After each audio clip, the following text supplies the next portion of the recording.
wonderful. It's Buenos wonderful. tardes, señor. ¿Cómo está? I love it. I love it. ¿Dónde está Santa Claus? The bato with the bony knees. Coming down the street with the shoes on his feet. We could just do Cheech and Chong for an entire episode, right? Hey everybody. Hey everybody. How's it going? I'm sorry. That was fucking funny. That was a good trigger. It just triggered me. It just popped in my head. Hey, welcome to You Should Know These Idiots. Yes. I'm idiot number one, arguably. Read of Apes. I'm Rayce. This is You Should Know This Song, and we are mixed apes. We are. And as you can tell, we're easily entertained. You could not have scripted that better, actually. It worked out just fine, other than me laughing like an idiot. Easily entertained. So hopefully you're easily entertained, too, because, man, you're going to need it for what's coming up. Hey, thanks for checking us out. We're back. We're here. Outside. Yeah. We're hanging out here. It's a gorgeous early fall afternoon. Yeah. It's really weird here in the middle of the country in St. Louis. It's a few days after Halloween, and it's fall weather. It's 60s-ish, sunny, a little bit bracing outside. And then last week before Halloween, it was like we had 84 and 85 and 86 degree days. And I got up one morning and it was 70 when I got up, and I'm like, man, it's the end of October. Right. I'm leaving the work What is happening? Like short sleeves, leaving for work in short sleeves. Yeah. Anyway, it's beautiful outside. We're hanging out. We're having some funs.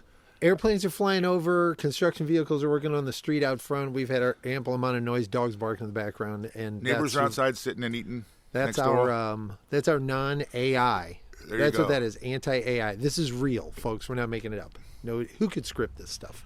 Yeah, really. Even AI would have a hard time creating you and me. You can't make this stuff up. Thanks for being here. Thanks for being there. Thanks for doing this with us. And come on along for the ride. Strap in. It's happening. Should I keep going, Ryan? No, I think it's time to start talking about stuff. I'm your captain. No. Oh, no. So we're going to do an episode of Mixed Apes, Mixed Ups. Just as pretty much we mix our clues around from all the different types of clues we have. Right. We do have a little bit of nest keeping first. We're going to keep that short. Right. Now we got a little side note thing to talk about, a couple an item of interest. So I believe you're going to start the nest keeping. Is that right? Yeah, I'll start the nest keeping. Let's see. There's the note. Episode a little while ago, I named Roy Buchanan, or I remembered, I guess the accurate thing is I was really only familiar with Roy Buchanan being the artist who recorded Can I Change My Mind, the song Can I Change My Mind. But in brief, at least, that song was originally recorded by Tyrone Davis in 1968. And I went back and listened to that recording, and I did some looking up on Tyrone Davis and what have you a little bit. And that is worth, well, it's going to be on the playlist now that I've mentioned it, I guess. It's worth a listen. Tyrone Davis has a really, really cool voice. Like, I don't know that I was ever terribly familiar with him. And on reading about him, he didn't have a whole lot of, big hits in any genre that I could really see, but he was a known guy. And he was a known guy. He was a known guy. He was known. But he had a really cool voice. I mean, I listened to a few of his songs, so worth checking out and what have you, but a correction there to give Tyrone Davis due credit for a song that Roy Buchanan did a great job with. And you have the authors of the song here? Oh, yeah. I'm sorry. Barry George Despenza and Carl Woolfolk wrote that song. And George Despenza is not related to George Costanza. Jerry, I don't think so, Jerry. Sorry, that was like the worst George Costanza ever. The only worst one I know is mine. Yeah. Okay. All right, and then in a recent episode, and by the way, I enjoy saying that in a recent episode. It makes it sound like we have something going on. In a recent episode? In a recent episode, I had shared a clue for Congo Square. By the way, one of my very favorite Neville Brothers songs, and I love a lot of Neville Brothers songs. Yes. with Reed, and rightfully so. I noticed when we're looking at the information that it was written by Sonny Landreth, and I'm like, well, is that a cover or is that something that he just like did as a writer? And we went back and looked, and man, Sonny Landreth's original. As much as I love the Neville Brothers version, I might like this one better. Yeah, it's pretty. Pretty Sonny rocking. Landreth is a brilliant guitarist, blues guitarist, has been around forever, and very traveled in the music industry. Has done work with big names, Clapton, Rory Gallagher, others, lots of blues acts. And if you don't know who Sonny Landreth is, just on his own, check him out. Go and check that stuff out. For sure. Yeah. Anyway, the Sonny Landreth version of Congo Square will be on the playlist. And apparently there's also a version from one of the Crossroads festivals with him and Derek Trucks that I did not track down and listen to, but it's on my list of shit to do when I'm done talking to you. Yeah. I mean, how can that be anything but awesome? Yeah. Right? Amazing stuff. Yeah, I agree. The Sonny Landreth version of that is really good. Okay, what else we got here? You had something about Amy Winehouse. I attributed Amy Winehouse's very well-known song Valerie to I couldn't think of the band name, and my mind kept stalling me on a what is it you say on a previous episode? Once upon an episode. That's what I'm going to say now. Okay then. My brain kept getting stuck. I'm not going to let him do that, by the way. My brain kept getting stuck on the band Fleet Foxes, and it wasn't. It was the Zootons who originally made the song Valerie that Amy Winehouse Now, I covered. have some familiarity with Fleet Foxes, but I do not know the Zootons. Is that somebody that you know? I don't know the Zootons. They are a British, sort of an alternative rock band. They had, I did a brief, check into them, and they had a brief, 10 years of some albums in the alternative rock-ish scene, I guess is what it would be called. I think they're still around, but I didn't see anything.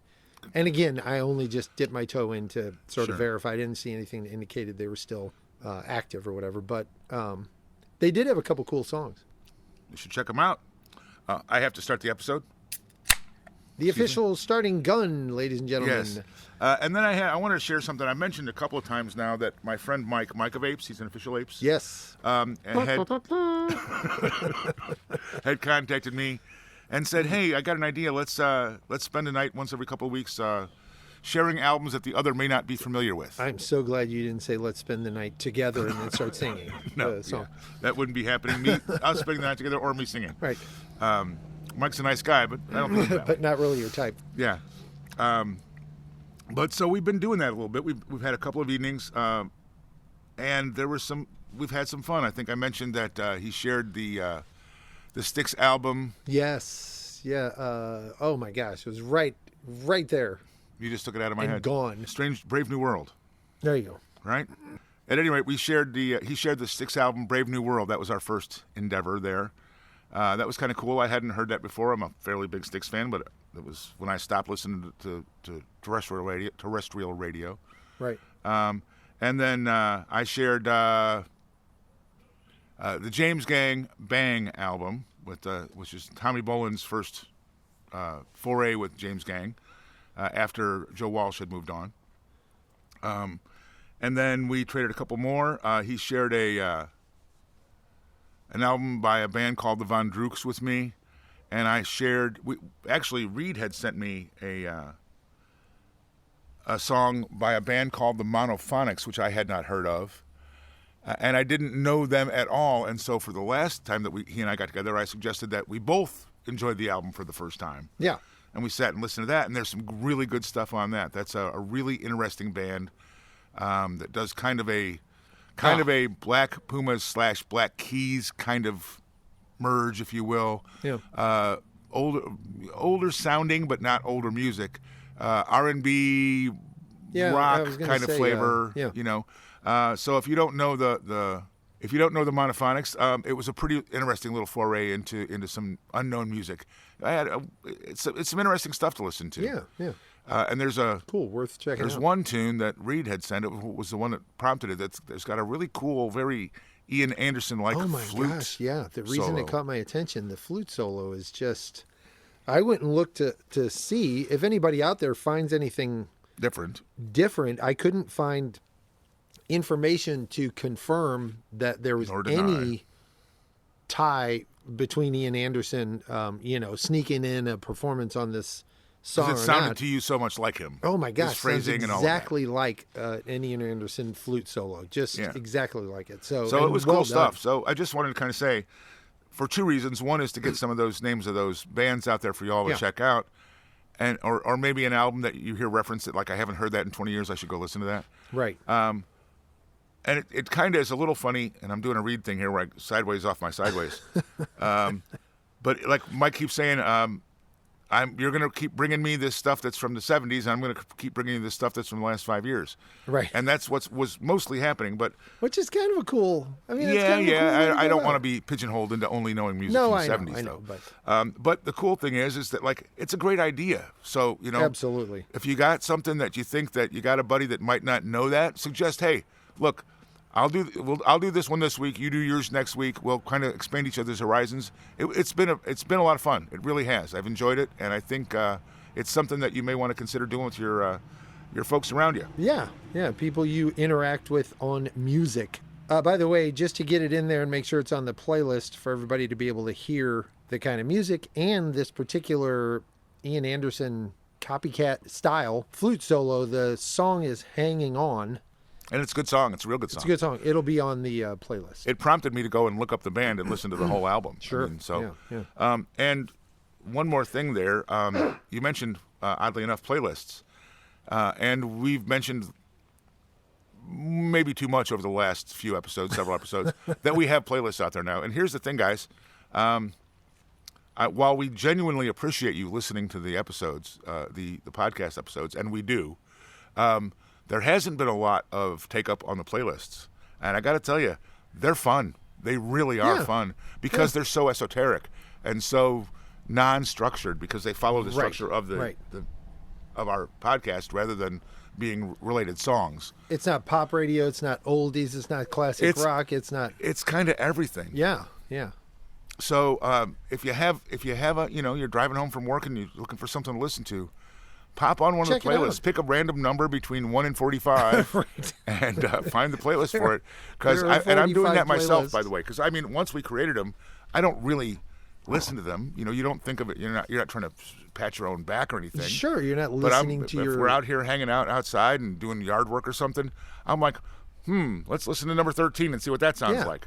And it's a lot of fun. I'm having a good time with it. When we construct these lists of song clues and what have you that we have, we're not.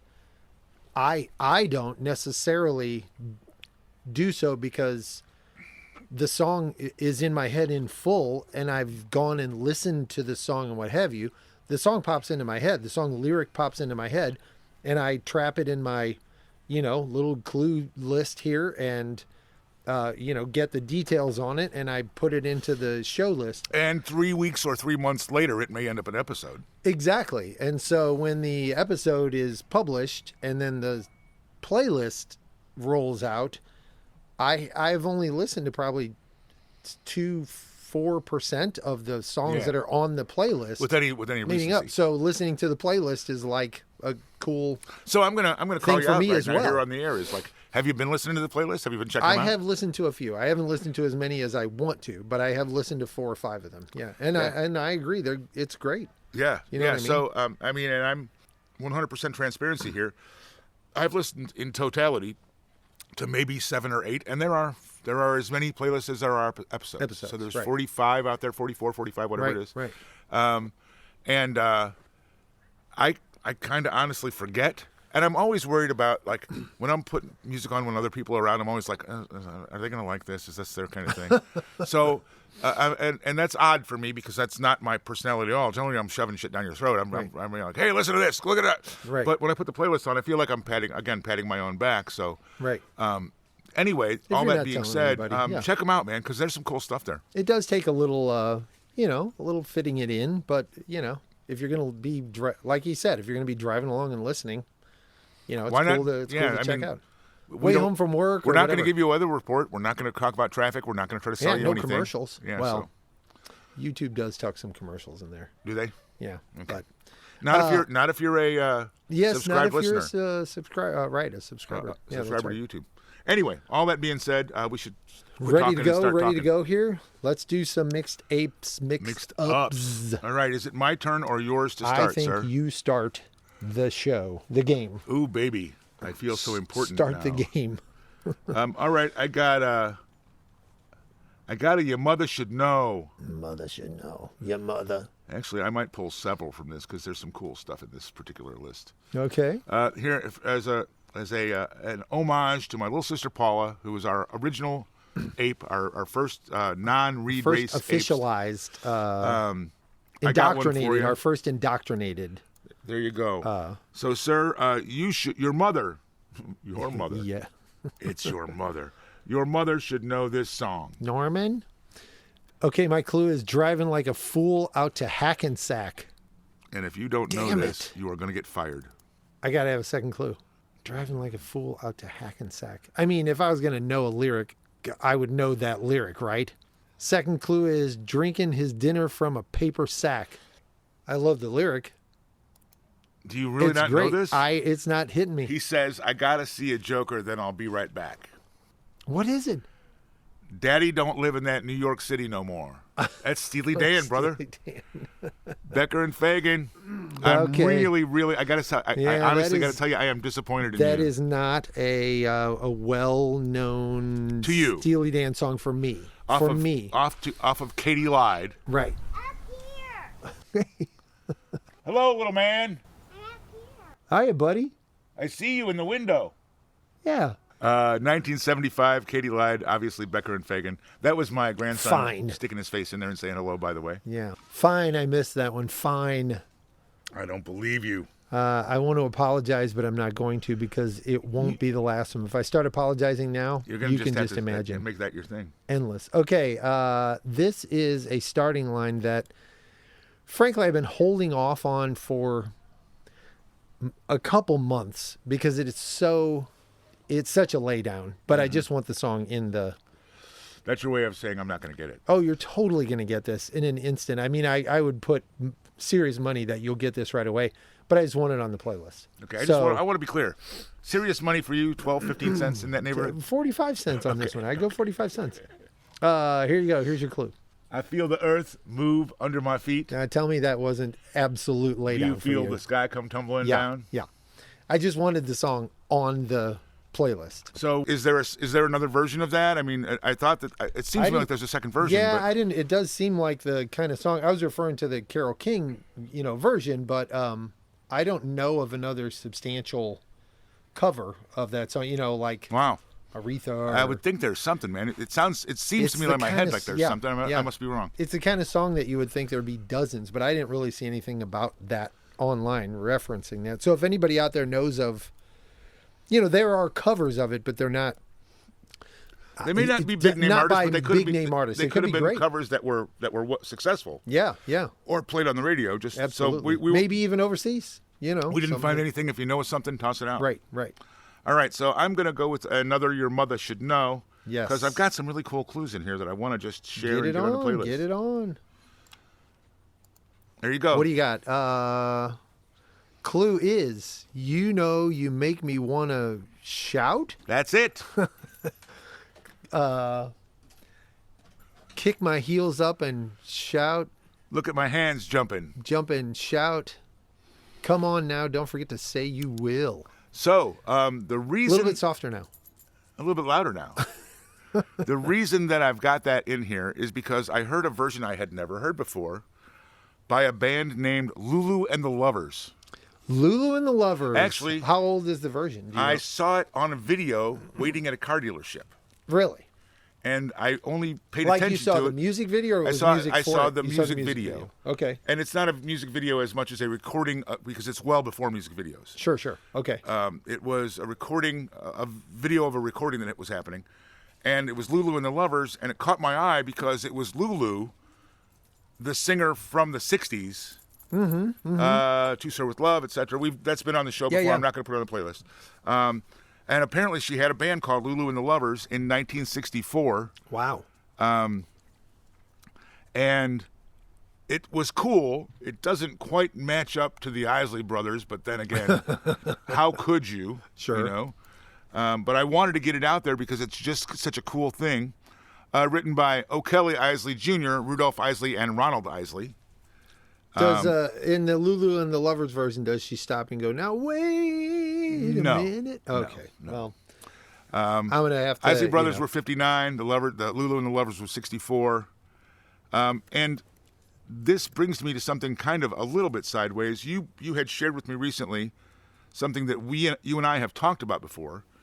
You sent me a link to an article about Ernie Isley. Yes, and Jimi Hendrix. When Jimi Hendrix was living with the Isleys. Correct. During the few months or few years, very short amount of time. Right. Apparently, one of the Isley Brothers guitarists, am I getting this wrong? Like up and walked away.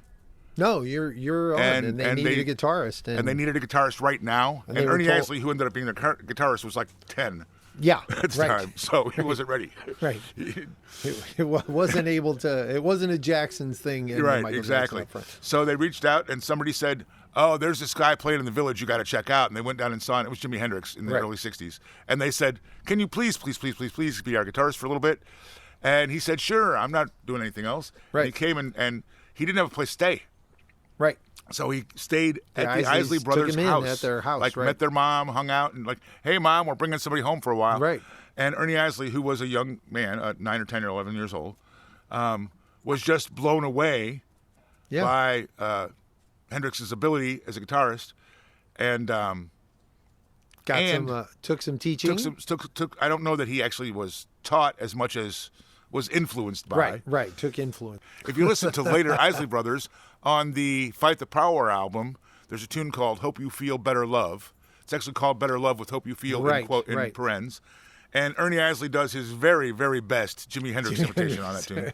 Guitar solo. It's a great fucking song. I'm going to just say that. Yeah. And I'm going to put it in the playlist because I can. Because yes, you can. I build the playlists. Right. It's kind of a cool thing. I mean, like, Ernie Isley at 10 years old, with Jimi Hendrix living in his house, kind of like learned how to, like, this is how you, whether you learned guitar from Jimi Hendrix or not, this is how you be a guitarist. Right. This is how you approach it if you want to be great at it. Yes. Yeah. So that's, you make me wanna. That's what that is. Very cool. Very cool. All cool notes and background and gibberish and, the kind of stuff we love to do. And it's my turn, I think. Yeah. So I'll shut up long enough for you to do that. I think I'm going to do I'll do an Ask and Ye Shall Deceive. And this is your lyric clue question you should know the answer to. Why do I believe my soul is on fire? You can hear the song in your head, can't you? Not yet. And he says, I believe my soul is on fire. Yeah. And it's rock. Why are you the key to my desire? What is it? Burning Sky, Bad Company. Oh, man. The sky. I believe my soul's on fire. Two-syllable fire. Two-syllable fire. Yes, two-syllable fire. Two distinct syllable fire. Yes. Yeah, that's a wonderful song. Glad to have it on the playlist. And that is a Paul Rogers written song, Bad Company, 1977, off of the album Burning Sky. That's a great album, by the way. Yeah, that whole album is really good. Absolutely. That's probably their most complete.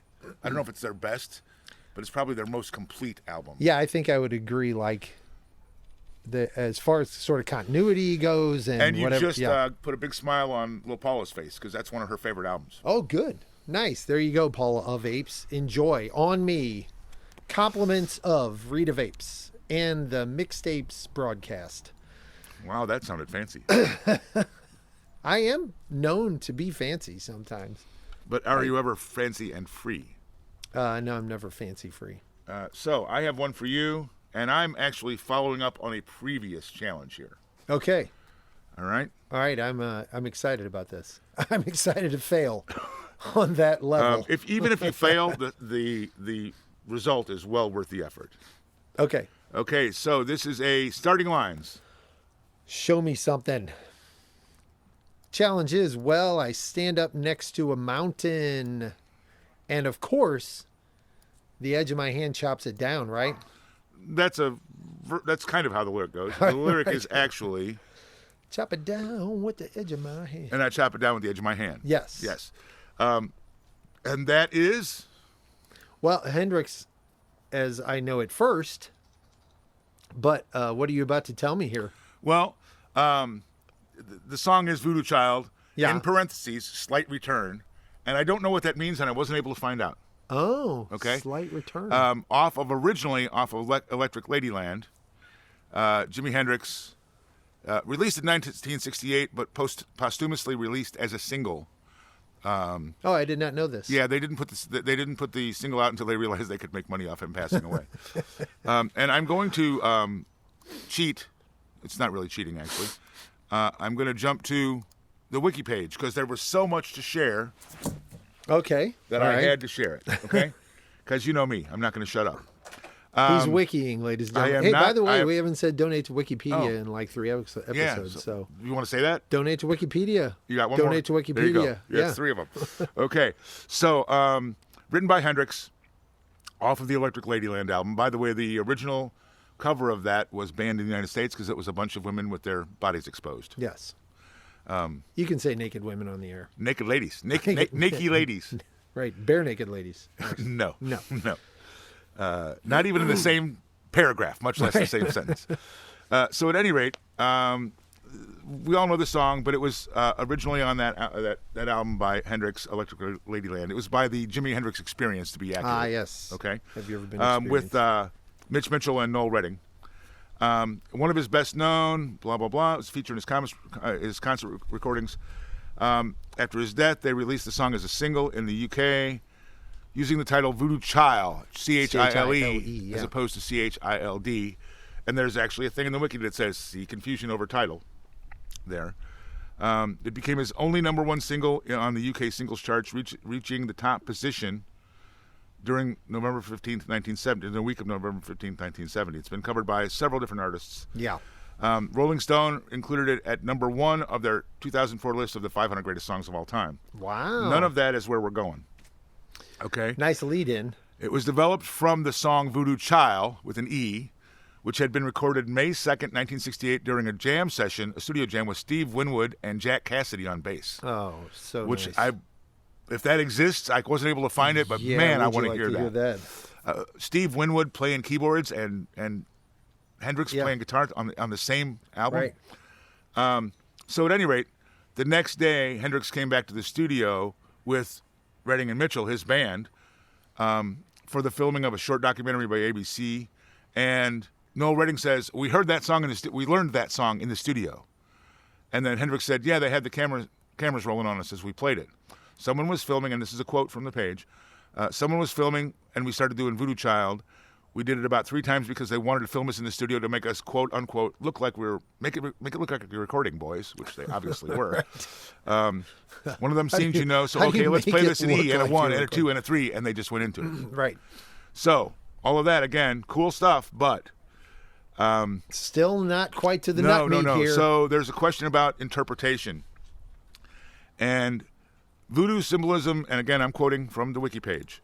Voodoo symbolism and references resound through the country blues and through the urbanized electric country blues of the Chicago school. In Hendrix's case, this is pure metaphor.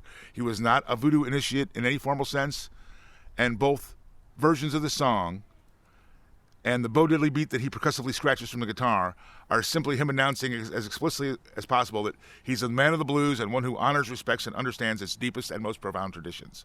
So clearing up that it wasn't him saying, I'm into voodoo. It was a metaphor, if you will. Yeah. Okay? And the versions of the lyrics change a little bit depending on whether the song, the word child ends in a D or an E. There's slight variations, right? So an AllMusic reviewer described the song as the perfect example of how Hendrix took the Delta blues form and not only psychedelicized it, which is a cool word, Yeah. but cast an even more powerful spell by Psychedelicized. delivering the lyric in the voice of a voodoo priest. Yeah. Also noted is his guitar work. Opening with a simple riff on the wah-wah pedal, the song explodes with full sonic force, the guitarist hitting the crunching chords and taking the astral-inspired leads for which he became infamous. Okay. Apt descriptions, Absolutely. accurately Now, worded. even further, Satriani, Joe Satriani, Yeah, the exceptional guitarist of the more recent vintage, said, right, a very and this is a quote again from the wiki page, said, "It's just the greatest piece of electric guitar work ever recorded.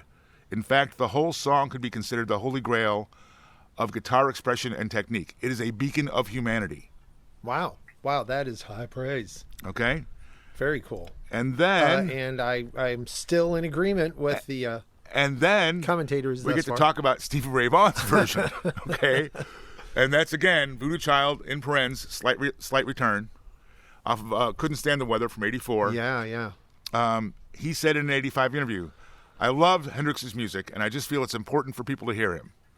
Although he follows Hendrix's original, he still manages to make it his own," according to Far Out magazine contributor Sam Kemp. Guitar World's Damian Finelli also adds, "Vaughan's uncanny ability to smooth out some of Hendrix's weirder edges without losing any of the music's power or excitement allowed him to credibly deliver Jimmy's avant-garde blues to a whole new generation of guitar fanatics." Well, I have to give real credit to that. That's amazing. To that interpretation. Critical review right there, Yes. because I've always thought, we've talked a lot about how we both feel about how a cover is pulled off. Right. And in the instance of this particular song, there has only been one other artist to Really. nail it and get recognition for it. You know what I mean? And Stevie Ray's cover of it wouldn't normally fit Your description. my preferred aspect of how a cover should be done. But you should make it your own. Right. You change it somewhat substantially to make your own statement with it and add your own style and flair to it. But I could listen to either one and be pleased as... Well, and the thing is that he did and didn't do that. Right. He's it's Stevie Ray. Stevie Ray's guitar. It is super familiar. But he did his very best. And influenced by Hendrix in so many ways. He did his very best to convey that he was paying honor to Hendrix by playing it. That's what I was just going to say. It's unlike a lot of what I think sort of, and it's always dangerous to say this kind of thing because really, what do I know? I'm just talking out of my ass. Right. I'm just a guy who thinks he knows something. Thinks he knows something. But what I feel is that Stevie Ray really was sort of from the heart, cheesy as it sounds, paying homage to and really wanted to share that, that was his real motivation. As he actually said, I feel it's important for people to hear him. Right. And not just remaking a hit song. Right. You know what I'm saying? Yeah, no, I believe that. I believe that to be the case. Right. His words say that, and quite frankly, the version of the song says that. Yeah. And it became, as it did for Hendrix's, it was one of his live standards. Yes. It became one of Stevie's live standards. So how many ever years later, he got to help that song live on and get back out into the public conscience. Right. And I believe, from what I've seen, the live performances I've seen, he always references Hendrix. Yeah. When he's introducing the song or after the song. So, cool. I had to get all that out, man, because that's very cool. It's a great fucking song. Hendrix was a great guitarist, and my appreciation for Hendrix has grown every time I listen to him. There was a period where, honestly, and I say this as an idiot, okay, when I thought, man, he's kind of sloppy. Yeah. And I'm not a guitarist. Or kind of noisy in a almost discordant way. Or I made the mistake of saying that in front of a couple of friends of mine who play guitar. Yeah. And they not only stomped on my face and crushed me into the ground, right. They shouted me down and said, "You're a fucking idiot." Right. Because I was know. Right, yeah, right. And they were like, no, man, go back and listen. Like, go back. You're not hearing what's and actually set that shit aside and go back place. and listen to it. And I did, and they were right, and I was wrong. Yeah. I'm used to that, Well, and I'm sure that some of that comes home to you because of... They know what they're talking about, and I don't. Well, no, I was going to say rings with you is probably, or finally rung with you. For me, I can relate to how this might have been the case because you are into jazz. I have an appreciation for a particular slices of jazz, but there's some jazz aspects when they're too discordant and too noisy in my atonal, mind. if you will. Atonal. that I can't I'm with grasp you. them. I I feel the can't same way about find a lot my of it. enjoyment. But some of that, you hear certain things we talked about. Something related to the end notes in Chicago's horn Walking sections. through the park, the horn sections where they do those intentionally just almost discordant things. I love when it works out, or when I can get my mind around Right, it. when they pull it off and it sounds good to you at the same time. Right. As someone who isn't knowledgeable in that type of music. Or again, what's even maybe more exciting is when you can tell there's something there that you should be getting, and you hear it the third time. And it goes. It And clicks. you go, oh, right. And your mind is like, I get it. I see how the pieces fit together. I love that. You know what I mean? I think the thing for me is it was a couple of good guys who A, I trust and respect as people and as music lovers. Yeah. And B, are guitarists well beyond my ability, which is very minimal, Sure. right? Right. But I mean, I've seen these guys play. I know how good they are. I know that they know what they're talking about. When they said, like, no, man, you got this wrong. Like, literally, put that out of your head and go back Right, and listen with a right. fresh set of ears. Right. It's cool. It's a whole cool story. So Yeah. It's anyway, good, just a little bit more uses in pop culture. Hulk Hogan was able to buy the rights in 1997 for $100,000 to use various limited minutes, up to 3 minutes of the song, in various contexts. His walkout music in WWE for a while, or WCW before then. And people had thought that I was insane. I was burning Ted Turner's money. I'm quoting Hogan here.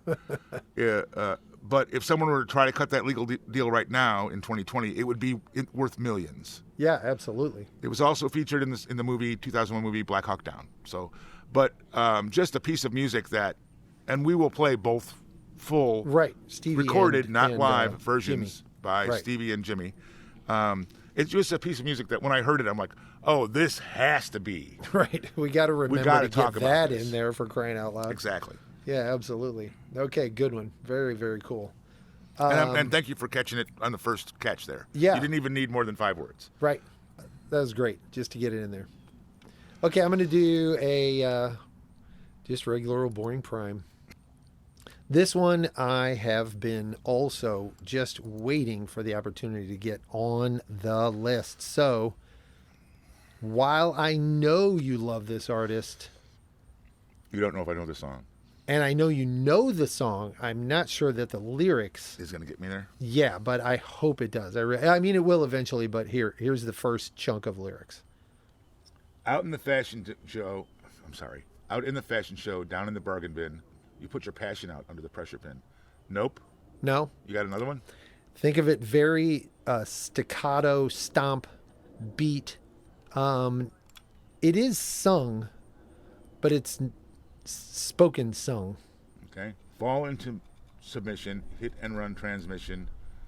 No use wishing now for any other sin. I want to say this is In Excess. No. What is it? Out in the fashion show, down in the bargain bin. Yeah. It's Elvis Costello. Yes. I knew you knew that song. Only I because knew you it. gave me the melody. Well, right, the staccato. Jump It Up. Dun, dun, dun, Is that what pump it is? it up, pump it up. Pump it up. Yeah. Yeah. It is a fantastic Elvis Costello song. I mean, Well, there's a couple of those. there are a number of them, for crying out loud, but I just was so excited to be able to get that song on the list. I didn't know those words, though. The song is very heavily lyric. I mean, he's saying There's lots and so lots of much. words. Each verse is just a lot of words and super creative. I just love all the lyrics to the song. Pump It Up, written by Elvis himself. What year? Oh, 73, 74, 75? 78. Oh, wow. This Year's Model was the name of the album. This Year's Model. Was it him in the Attractions? I didn't see that referenced. I only I'm saw it pretty as sure Elvis that period Costello. was just Elvis Costello in the Yeah. Attractions. The writing credits and the artist that I pulled were just Elvis Costello. So Okie doke. there, take that and put it in your playlist, mister. I certainly will. What kind of apes shit do you have for me now? Well, I'm sticking with the starting lines Apes because I've shit. got some really cool stuff here. Start them out. I'm going Let's to go. give you this one. Here's your clue. You should know this song. Okay, my challenge starting lyric is there's a rat in the kitchen. What am I going to do? Oh, wait a minute. There's a rat in me kitchen. What am I going to do? There's a rat in me kitchen. What am I going to do? Put the emphasis on am. Yeah, it's not ringing. It's not hitting. So, the song is called Rat in Me Kitchen. I love it. I love it. I guess that makes sense. But Rat in Me Kitchen, it's M-I, Me Kitchen. Yeah. In the lyrics, the written lyrics, it's M-E. So is it a reggae? It's a reggae tune by UB40, and you should answer this question as well. What does UB40 mean?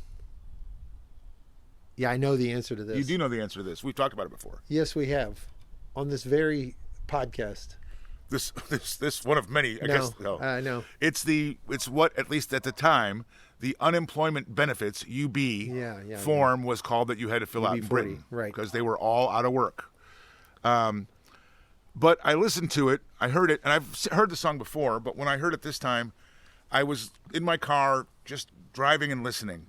And I'm like, man, that horn solo is fucking amazing. I'm going to put this song on the playlist, in the show and on the playlist, just because I want the horn solo. Just to get the horn solo out there. Yeah. And so, written by Ali Campbell, Brian Travers, Earl Falconer, Jim Brown, Michael Virtue, Norman Hassan, Robin Campbell, Terrence Oswald Wilson, from Rat in the Kitchen in 1986. And it's Rat in the Kitchen. The Kitchen is the name of the album.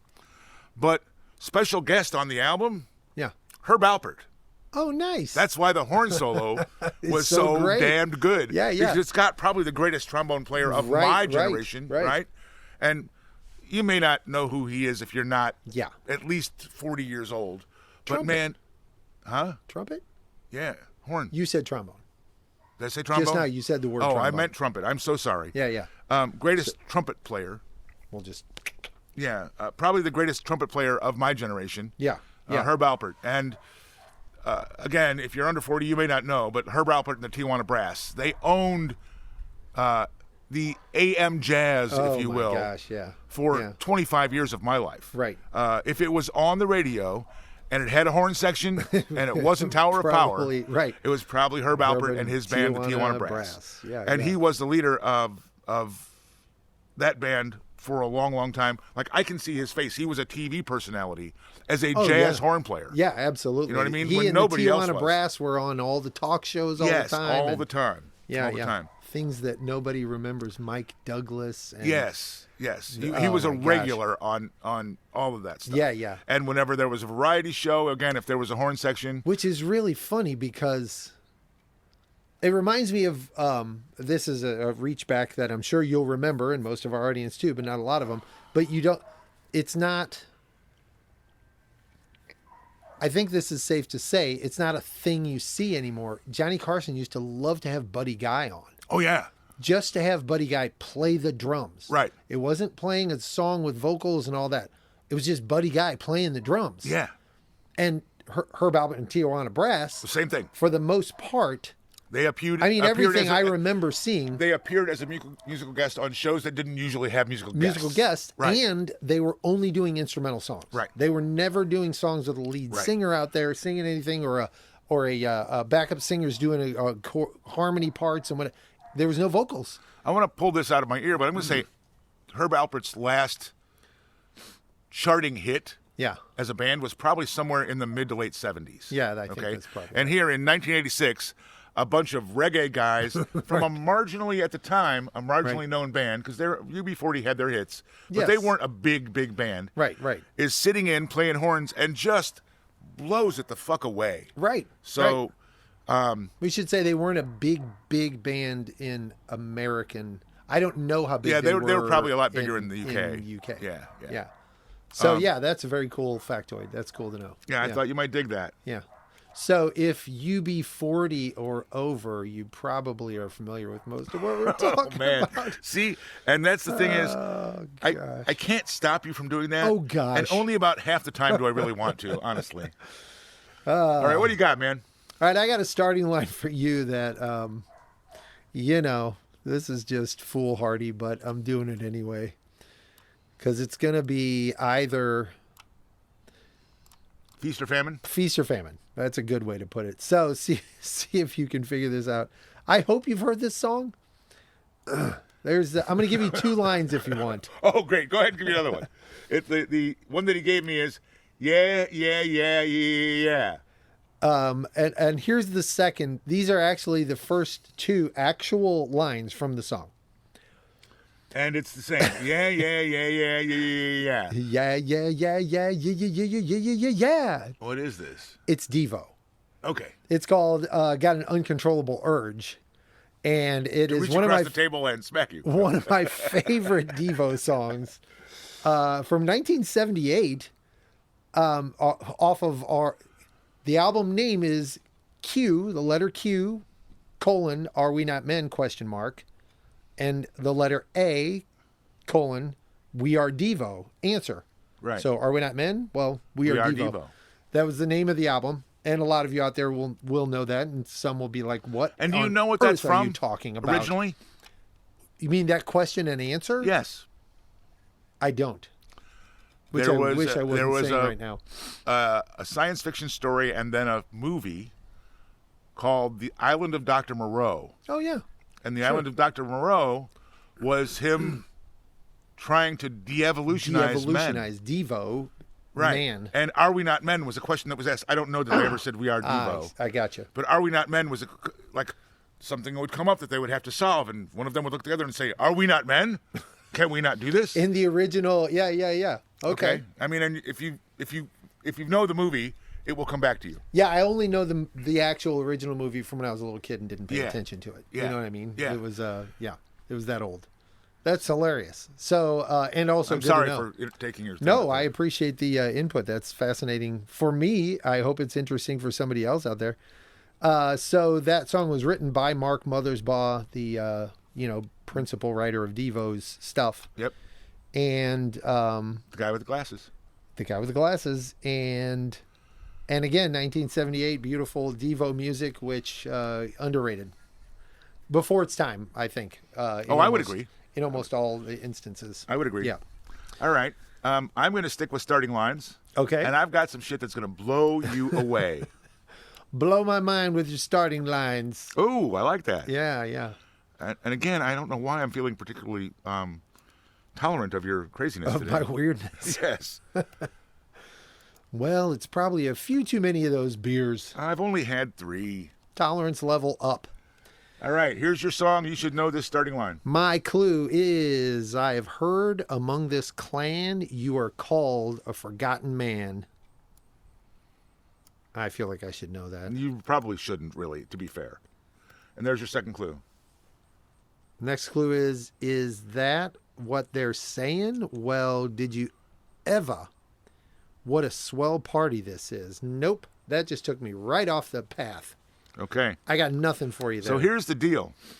In 1990, there was an AIDS benefit album put together by ACT UP, which was an AIDS charity. Sure. And they took a bunch of songs written by Cole Porter Oh, and made them and made their own versions of them. nice. Cole Porter was a fairly well-known man for being gay in his time. Yeah. In Britain or in Europe. Right. In the 30s and 40s, there was a bisexual culture that was pretty open to the public, Right, out there, visible, unlike it was here. It wasn't so shunned. And Cole Porter was a very popular man, and popular in part because people knew that he was gay, and it was okay. Sure. He was an artist, right? Right. So the song is called "Well, Did You Ever?" It was originally written by Cole Porter for a musical called "DeBarry Was a Lady." The album that this was released on was called Red Hot and Blue. This is Iggy Pop and Debbie Harry. Oh, nice. Okay? And the song is, as you read it, the first line, I heard among this clan you're a forgotten man, is one person speaking. Right. And the other person saying, is that what they're saying? Well, did you ever? They're What a trading swell off. party It's a this conversation. is. Right. And that what a swell party is the recurring theme. Nice. After every one of these exchanges, right? It was Little, actually done. excerpts of conversations. Yeah, Yes. yeah, in a party. That song was actually probably more well known for it was Sinatra. I want to say, who was it with Sinatra? I'll have to look that up. But it was two guys doing the thing back and forth. Yeah, yeah. From a movie in the 60s. Sure. A musical, right? Or maybe the 50s. But I'm going to talk a little bit about Red Hot and Blue. Just because, and I'm just going to kind of give you some of the artists that did songs, okay? I've Got You Under My Skin. Everyone should know that one. We know that Performed by Neneh Cherry. In the Still of the Night. Performed by the Neville Brothers. You Do Something to Me by Sinead O'Connor. Begin by Salif Zakov Kita. I don't know her or him. Love for Sale by Fine Young Cannibals. Oh, nice. Miss Otis Regrets, Just One of Those Things by the Pogues. Don't Fence Me In by David Byrne. It's All Right With Me by Tom Waits. Night and Day, performed by U2. Now, all of these, the titles should register as classics to anyone of my age, right? Who Wants to Be a Millionaire by the Thompson Twins. Too Darn Hot by Erasure. I Just Get a Kick Out of You by the Jungle Brothers. Some of those songs had to have gotten airplay. Oh, yeah. Down in the Depths by Lisa Stanfield. From This Moment On by Jimmy Somerville. After You, Who by Jody Watley. And here's the weirdest one to me is Do I Love You by Aztec Camera. Oh, so, nice. I mean, you had a bunch of alternative... A bunch of alternative bands, a bunch of well-known artists. Right. And all of them doing big names at the time, for sure. Doing this for a cause. Right. And, okay, so 30s musicals, that's something that you may or may not have to, have a taste for, right? Sure. Or be steeped in. I'm a musicals guy. I'm okay with it. Cole Porter, again, it's dated. Right. I mean, 30s and 40s. Yeah, this is in the days when a black lawn ornament, a black jockey lawn ornament was still acceptable. Well, okay. Yeah. That was the culture then, is what I'm saying. Right. Those days extended well into the 60s. But, but you see what I'm saying. Right. But yeah. But to have these level of artists doing these standards and classics, and they are absolutely that. Well, yeah. Okay. Right. Whether you like them or not, whether it's your style or not, they are songs that were performed by dozens of artists over the years. And regarded as standards and classics. Standards and classics. Period. Right. I just thought it was a really cool, when I heard it the other day, I'm like, oh, I remember this, but I didn't really remember it other than I remembered that it happened. You remembered about it. Yeah. Right? I remembered about it. I wasn't like, I listened to the album and I'm like, oh yeah, I'm going to go buy me a Cole Porter album. Right. You know what I mean? But it was cool to hear, first off, Iggy Pop, because it's mostly spoken. Yeah. Okay? That so Iggy Pop has song, a very distinctive bass voice, especially when he's speaking rather than singing. Right. And Debbie Harry also has a very distinctive, it's her talking. Right. And I'm like, man, is this Iggy Pop and Debbie Harry doing fucking Cole Porter? Because I knew the song. I mean, I grew up, I'm 65 years old. Yeah. I grew up in a house where musicals were a thing. Right. So I knew the song as a Cole Porter tune, and I knew the artist as an adult that was familiar with. I'm like, that's weird. Oh, shit, I remember this. What was that called? Right. And I went back and did the research, and I just thought, man, it's some cool shit. I mean, it may not be rock and roll per se, but it's all done by rock and roll artists. It's rock and roll, baby. It's rock and roll. If they did covers and did their own takes on them and that kind of thing. Now that also made the effort, like we were just talking about with the whole Stevie Ray Vaughan, Jimi Hendrix thing. Yeah. Made the effort to make newer, younger audiences aware of them, even though this is, now years old. It's still all the cool effort and a cool story. It's cool to bring up. And that couple, that pairing that did it in the 60s or the late 50s was Sinatra and Crosby. There you go. They both were in a movie. Right. And there was essentially a piece missing. So they added the song in to the movie to give them an opportunity to sing together, because it was the only time in that whole movie that they actually were on stage singing at the same time. And again, it's a spoken exchange. Yeah, right. It's a conversation. And they're both in full tuxes with the bow ties and the starch shirts. Right. So anyway. Very cool. Another very cool one from you. You've got a whole bucket full of them today. I am just Mr. Cool today. You're full of cool ones.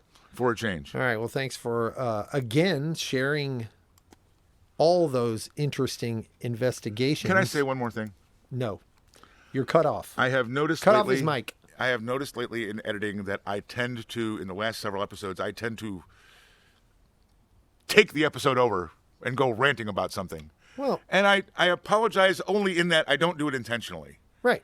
But- it's enthusiasm. Yeah, that's exactly. Right, That's where I was right. going. So Right, you're not bulldozing me. You're not interrupting me and talking over me or whatever, or shutting off my thoughts. You just have some cool shit to talk about. So I'm totally into that. Cool. Lord knows I have my own cool my shit. rant on times, even if they're a little more going off on weird tangents. All right, so we got okay. one or two more. Is I'm that doing good? a prime. Okay, a couple more each. I'm Yeah. doing a prime straight up. You should know this song. Bass challenge. What do you got, and dude? You should know this song. Great. Maybe I'm wrong, but who's to say what's right? Yes, I am just dying to have another one. I'm just dying to have on the soundtrack.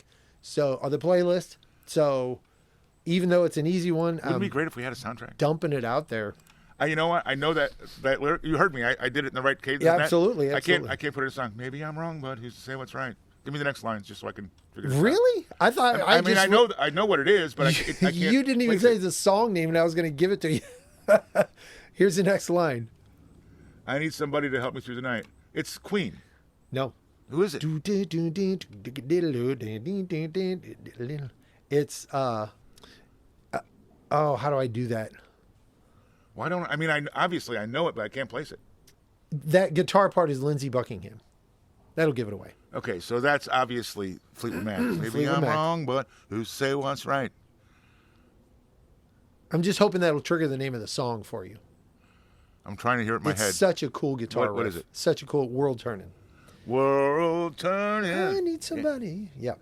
And isn't that mostly Lindsey Buckingham singing that song? He's the It is, yes. He's the vocalist It for is. that, yeah. Yeah. The whole song is just awesome. It's a really, really cool song. It's a bit of a banger because the guitar part is like a foot stomping, like Sure. boom, boom, you know. 75 off of Fleetwood Mac, written by Christine McVie and Lindsey Buckingham. That's probably a rarity. Yeah, I don't. That's a good observation. I hadn't actually thought of that, but maybe so. Maybe so. I don't know how much they wrote together is what I'm saying. Right. I got that. It'd be interesting to go see how many of the songs are shared by them. Songwriting credits. Anyway, like I said, I was just really excited to get that one on there, and I thought you would get that as a laydown. I know it was in there. You just couldn't get to the damn chorus. Yes. The DJ was not spinning it right. Very So cool. cool. Such a great song. I don't have any interesting stuff to go off on or Tidbits? tangents or background there. So Well, I'm just Have going at to keep it. rolling with that shit keep then. rolling. Fill up some Another airwaves. starting lines. I was having fun with the I starting know lines. you've been doing the starting lines. When I was doing my prep, I just kept coming across them like, man, I got to have that. Okay, here you go. Here's one you're going to love. You should know the starting line. The starting line is "Take me to the room where the red's all red." Well, you just mentioned Queen, so there it is. Dragon Attack. Wow. Yeah. Take me out of my head. That's what I said. Good for you. That song is fantastic too. What is it? What about that song is fantastic for you? The bass line. Yeah, the bass line is amazing. The bass line, the rhythm, again, it's another stomper, right? It's Brian May written. Oh, the whole thing. Yeah. Nice. No, it's not. I think I remember reading that. It's at some it's point. not a Freddie Mercury song. It's Yeah. a Brian May song. But Freddie Mercury does a job on the vocals. Oh yeah. Well, he's Freddie Mercury. That's Well, his job. right. That's what he does. That's what he does for a living, and he's damn good at it. It's at one time one of the best, as far as I'm concerned. Yes. Dragon Attack by Queen off the album The Game from 1980, and here's some little tidbits. Play the game. Everybody playing it. That's right. I couldn't get anywhere near that. Was the first Queen album to use a synthesizer. What? Because initially, when they first came out, Killer Queen, Yeah. they were accused of using a synth to synchronize their voices. Yeah, but that was all It studio was all later. bullshit. Right. It was all them singing. So the first Queen album used a synth, and the only Queen album to go to #1 in the U.S. Wow, that's hard to believe. and their best-selling album in the U.S. Also hard to believe. And A Day at the Races or A Night at the Opera didn't sell more than that? Nope. Because this had Wow. Another One Bites the Dust. This had Yeah, that it was had like the, 3 other hits on it. Yeah, that was okay? the big one. And there's a tribute Champions. album. We are the champions.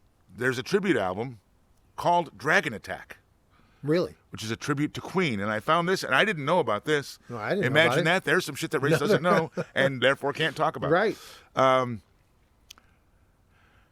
A Queen tribute album produced in 1997. It features cover versions of many Queen songs by various artists, but uniquely, the songs are not performed by any established groups.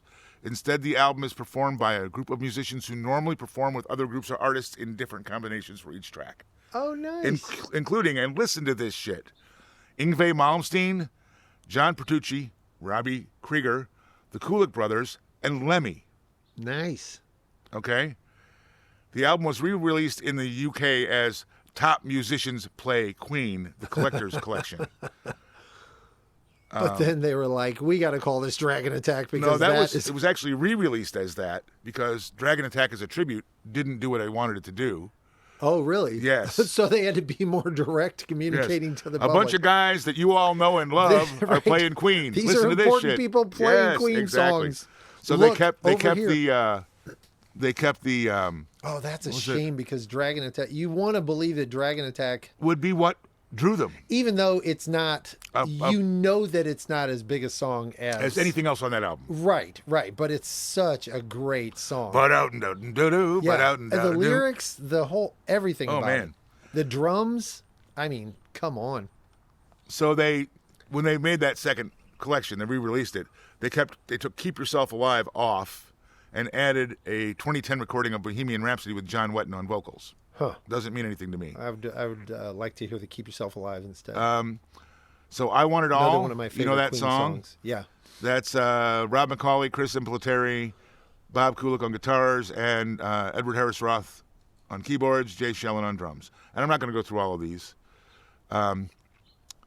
Sheer Heart Attack, Marty Friedman on guitar, Tony Franklin, you know who Tony Franklin is, on bass, and Carmine Appice, or Carmine Appice, right? Carmine Appice? Carmine Appice, yes. Okay. And you go on through the album, and it's essentially just all of these musicians that are so well known. Like here, Tie Your Mother Down, vocals by Lemmy, lead guitar by Nugent, Wow. drums by Tommy Aldridge. Wow. Get Down, Make Love, vocal by Glenn Hughes. Wow. You see what I'm saying? Yeah. That's fantastic. It's just cool shit. I'm going Keep to listen Yourself to it. Alive, vocal by Mark Bowles, lead and rhythm guitar by Yngwie Malmsteen. Wow. Yeah. It's cool shit, man. Yeah. Really cool shit. So much cool stuff out there that you just don't even know about. Well, I and mean, that's the awesome. I conversation- just want to go look at that right now. I just want to stop what we're doing and go listen to it. I had mentioned in this episode and previously about my friend Mike and all that. Yeah, yeah. That's the thing he keeps saying to me is like, no matter what it is, what song or what album or whatever we're sharing back and forth, is he's like, there's just, and he's generally talking about unknown local acts. Right. But he's like, there's just so much cool stuff out there. Oh, my gosh. And that's what gave him the impetus, knowing that I'm stuck in the 70s and 80s, Well, to start this. Was like, there's so much stuff, because all my stuff's coming from them when I bring to him. What he brings to me is stuff that's more recent. He's like, hey, there's this act that's playing right up the street. The guys live next door to you, kind of a thing. Oh, right, yeah, and they're really good. Yeah, you should know should these know guys. this. You should know this band. It also kind of slaps up against what you're referring to. That those songs are from how many years ago collectively, or on average, the songs on that album, Right. and all updated by artists, not just newer artists. I mean, Ted Nugent is on there and whatever. There's some older artists, but giving them a new shot. You know what I mean? Throwing them out there. So you can say the music you offer up is usually from the 70s, but that is an example of stuff that's been spit shined and re-released in the early 2000s. How old is that? How cool is it to think that Lemmy Yeah, is doing the vocals right. Just of a love Queen it. song? I love it. Lemmy and Freddie couldn't be farther apart. Right. It's fantastic. And for him to go like, oh yeah, I want that one. Right. You know what I mean? I want to do that song. Exactly. Yeah. All right, I'm getting off it.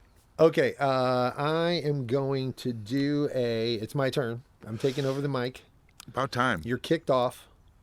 Let's see. Okay, you know what? I'm doing a bean enchilada. You do what you want. It's a mixed up mixtapes. It's a mixed up mixtapes. I'm doing a bean enchilada, and here is the only line I have for it. So you have to guess it. Okay, and the clue is, and I'm sorry, every naughty monkey pulls her curls. And I'm going to have to sing it if you don't guess it. Please so do. You better guess it. Every naughty monkey pulls her curls. Oh my God. Everybody wants to rule the Yes, world. Tears yes. for Fears. You know what I'm talking about. I'm sorry, but I had to get one in there. Don't, please don't. 1985 Songs from the Big Chair is what the original Unruined version is from. Roland Orzabal and Ian Stanley and Chris Hughes wrote the real song, and I, Reed of Apes, screwed it up with Everybody Wants to Pull Her Curls. Okay, that was quick and easy for me. You've got two more, so let's go. Okay. This one is a asking ye shall deceive. Okay. What's in your pea soup waving up at me? In your pea soup waving up at me. It's not a bean enchilada? Nope, that's the actual lyric. A hare? Flies. I was going to say flies. It seemed too obvious. Flies in your pea soup waving up at me. Flies in my pea soup waving up at me. No, flies in your pea soup waving up at me. Yeah, I don't know that lyric. So the song is Hi Ho Silver Lining. You know it as a Jeff Beck tune. Oh. It's one of the very few with lyrics. Okay. And I believe, I could be wrong, but I believe he actually sings it, which is very, very, Very rare. He Right. the only other thing I ever heard him sing was Train Kept a Rollin'. Written by Scott English and Larry Weiss, was released as a single in 1967, and you're going to dig the fuck out of this. Songwriters English and Weiss started writing a song together with a chorus of Hi Ho Silver Lining but no verses. When producer Mickey Most, we mentioned before, There we go again. heard their early version, he suggested that it would be a hit and persuaded them to complete the lyrics. According to writer And and all musician, they had was the Hi tagline. ho, silver lining, da da da da, was the song. According to the writer and musician Bob Stanley, English wanted to record a finished version of the song himself, his associate. Yeah. So they decided to deter Most by coming up with and this is a quote, the most unusable, stupid lyric he could think of about flies in pea soup and beach umbrellas. To English's chagrin, Most liked the song and had Jeff Beck record it, and he had a hit with it. In your face. That is so funny. That is Yeah, Hi Ho hilarious. Silver Lining. Irony. All right, That's great. you got one mo. I got one more. I'm sure I got one more. I'm just going to do this. Just do what you like. It's your show, man. It's a prime. It's a standard. You should know this song, and you should know this song. Do right, baby, by your man. That's pretty standard lyric, right? Yeah, I need more. Don't worry, I'm going to teach you all I can. That Man, line right there. It sounds like I can see the guy with the scarf. What's his name? Don't worry, Mama, teach you all I can. Yeah. What's the name of that band? You just gave me a shirt from them. No, Okay, well, that's who I'm thinking it is. no. Who is it? It's I Know a Little by Leonard Skinner. Oh, I know a little about love. I was going towards. Yeah, Black Crows. Black Which, Crows. That's pretty close. It sounds like a Black Crowes lyric. super. They could do that song and do a great cook up on it. Yep. Leonard Skinner, 1977, off of Street Survivors, written by Steve Gaines. I Know a Little. That song's a rocker. Yeah, It's one of the great, few Skinner tunes that I will play. Turn up and blast. Yeah, It's that got I a- will actually pick. Right. Most of their stuff has been so overplayed. There's 3 or 4 songs. That one, Give me 3 steps. Kale's, JJ Kale's, The Breeze. Yeah, they call me the Breezes. They do a version of that. They do such a great job. On that. And these are going in, by the way. Yeah. And by the way, it's pretty cool being the guy that gets to make that decision. You know what I'm saying? Executive decision. Executive decision. It's got my stamp. Curtis Lowe. Uh-huh. That Okay. one is probably at the top of my list. Really? Yeah. That's a great song. That's a great song. Me and the group I traveled with when I was the age that song came out, played that song so much that it got a little bit of that Freebird For you? rust on it for me. Okay. Yeah. No, that's just so. It's so real. Yeah. I honestly believe that was like the deal. Right. You know what I mean? Like there was some old man that, Yeah, whether that was his name or not, whether some of it was made up or not. Right. There was some him. old dude that was just like taught him how this is what music's about, son. Right. You know what I mean? This That's is how what it hits we're me. doing That's here. why I love it. Yeah. All right. Cool. I got my last one. Last one. And I saved this one for last. The best then? No, just the most the most obvious and the most fun. The most easiest. This is a so I can miss on this one. no, you can't miss on this one. You can't miss on this one. Ask and he shall deceive. Okay. How many ways are there to rock? Oh. There's only one, really. I mean, you can argue. You could argue, but, and I don't mean lose your lover. Oh, yeah, there's 50 ways of that. Way. Yeah. That's Mr. You have done in just The a last few 2 or 3 episodes. episodes, I've taken a couple of those to end the episode. Sammy Hagar. Yeah. Well, shot. there's that good shit. You know what I mean? Oh yeah, that is a great. So that was off the. That was written by Sammy Hagar, performed by Sammy Hagar. Was it off a Red? It's off Standing Hampton. Standing Hampton. And we all know what that means, right? Yes. Okay. Hit number 31 on the mainstream rock chart, and Bill Church, who was the bass player with Montrose when Sammy Hagar was Montrose, is the bass player on that album. Oh, that explains everything. That puts it all in the can. That's why I did it. All right. All right, you got one more? You got to get your shot of Bill Church in. And my shot of Ronnie, I got to say Montrose. Right. Related to Montrose, I guess I should say. Wow. Dogs. I got one more. We got dogs going nuts in the next show. They're wrestling and I'll playing. give you this. I'll give you this much, Rayce of Apes. I'll give you this much. You should know this song. What kind of clue It's a is it? prime. It's just another prime. And the silicone chip inside her head gets switched to overload. That's Boomtown Rats. Wow. Why I Don't Like Mondays, or Wow. tell me why Nice. it might be I called. Don't Like Mondays is the name of the song. Yeah. I think Tell Me was in the Tell me quotes why. in the Friends. Yeah. Tell me why. 1983. 79. I was actually going to go with 81, by the way. And that's the song that made, what's his name? The guy from Boomtown Rats? Geldof. Bob Geldof. Bob Geldof. That was the song and the album that made him the big deal. Yes. Where he became a producer, and then he did the benefit, What was that called? It was just in my head. Live Aid. Live Aid. Yes. He was the executive of that. Yeah. It was a Leave Your Ego at the Door concert Right. for, was it AIDS or hunger? I thought it was South African hunger. I think it might have been South African right. hunger, yeah. Yeah. Bob Geldof. Tell me why. I don't like mine. I want to shoot. Ooh, ooh, ooh. And a song about an unfortunate child who is overcome with depression and Took a goes gun on to school. Takes a gun to school. Written by John Geldof and Bob Geldof and John Peter Moylet. Thank you. Again, 1979, and that is it. That's all we got. That's the end of the show. Yeah, although I want to say that, like, I was 19 then. Boomtown Rats are pretty fucking cool. Yeah, there were some cool tunes out of there. Yeah. They were a brief run. And it was, like, for alt, it was pretty edgy. Yeah.